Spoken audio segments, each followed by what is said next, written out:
watching from a distance, further all the time.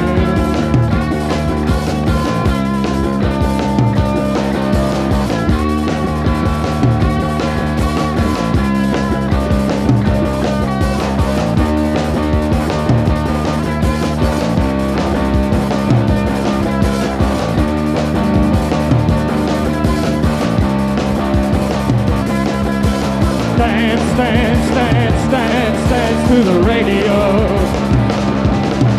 Dance, dance, dance, dance, dance to the radio. Dance, dance, dance, dance, dance to the radio. Dance, dance, dance, dance, dance to the radio. Oh, I would call out when the going gets tough. Things you've learned are no longer enough. Well, now it's the sound, so we need to know. Synchronize love to the beat of the show. And we could dance. Dance, dance, dance, dance, dance to the radio. Dance, dance, dance, dance, dance to the radio. Dance, dance, dance, dance, dance to the radio. Dance, dance, dance, dance, dance to the radio.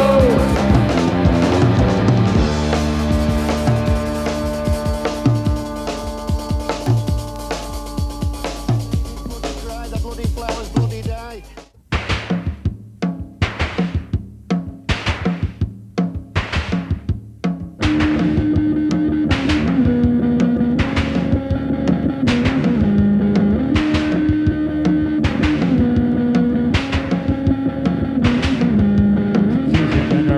Says it all, she's lost control.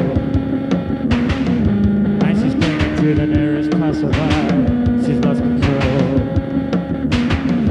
And she gave away the secrets of her past and said, I've lost control again. And though the voice had told her when and where to hide, she said, I've lost control again.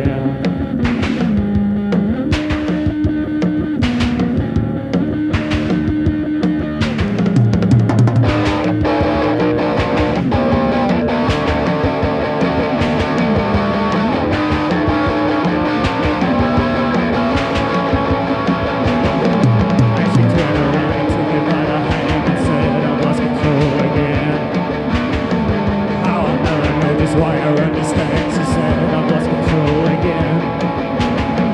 And she screamed out, kicking on the side, and said, I've lost control again. I see them on the floor, of course she died, she said, I've lost control again.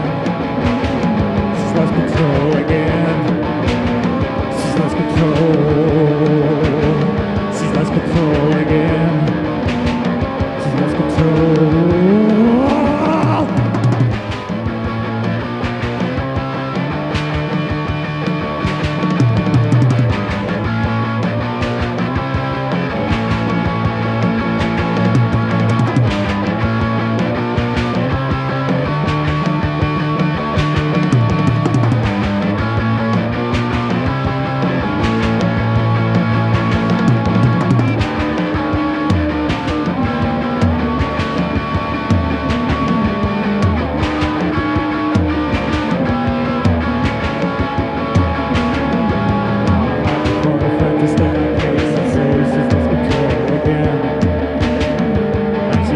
All the errors and mistakes and said I lost control again. She expressed herself in many different ways until she lost control again. I walked upon the edge of no escape and laughed, I've lost control again. She's lost control again. She's lost control. She's lost control again.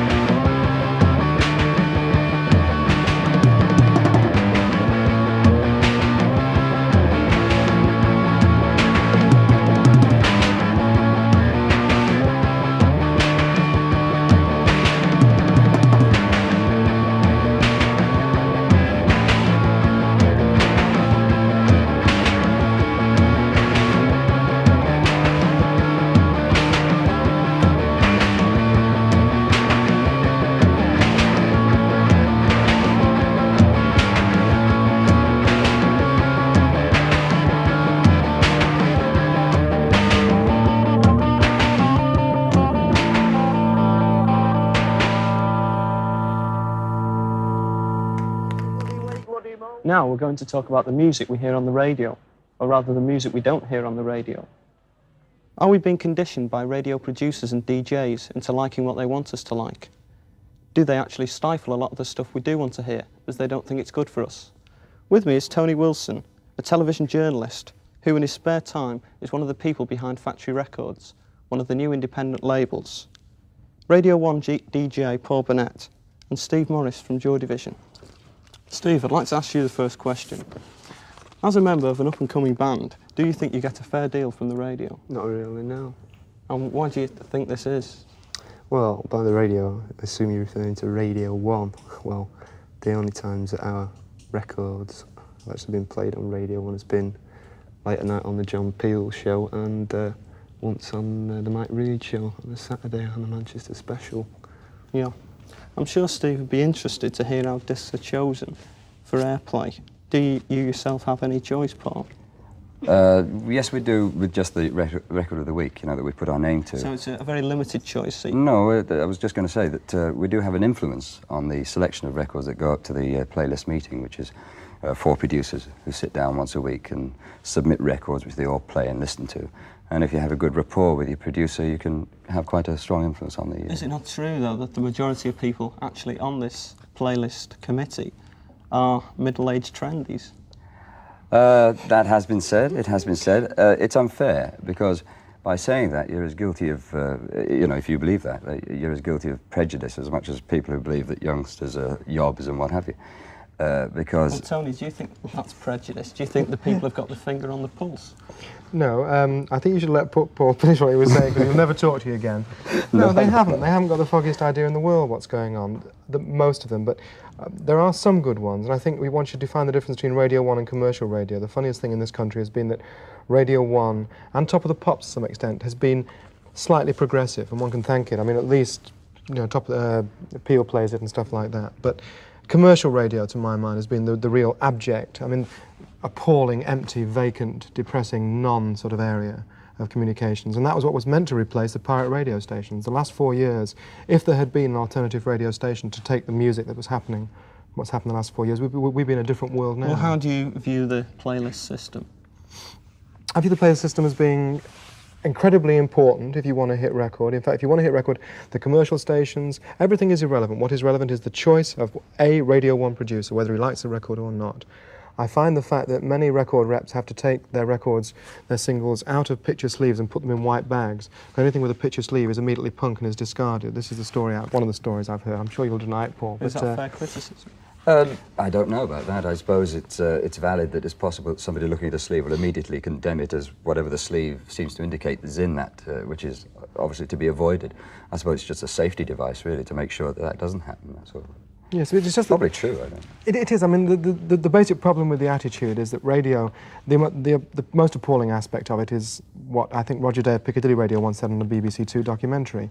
We like to play nice, pleasant music to fill out the space between the adverts, and that is a definition of the appalling nature of commercial radio. Radio 1 isn't as bad. They're into the music, but they like music which reassures and which makes you feel calmer or is pleasant in a sense. A lot of the criticisms that we've suffered have been aimed at Radio 1 about a year ago. I like to think there's been a great change at Radio 1 in the last years. I agree with that, but do you think they'll ever play your records? Doubtful. Doubtful. But why? Quite agree, it is doubtful. Is there an automatic right that you have when you bring a record out that it should get played on Radio 1? I mean, if it's a brilliant record, if it's better than most of the dross that's around, I mean, and there are records which are better than most of the dross that is around that don't get played because they are slightly unsettling. The simple reason that they come from somewhere slightly deeper within the soul than the level of a pure hit factory. And those things don't get played. I mean, I think Cliff's latest single is a work of genius, a perfect pop song. But this lot are doing the same kind of thing. They're using melody and rhythm in a hypnotic way, which is what makes a hit single. But because it's unsettling and slightly sinister and gothic, it won't be played, which seems a shame.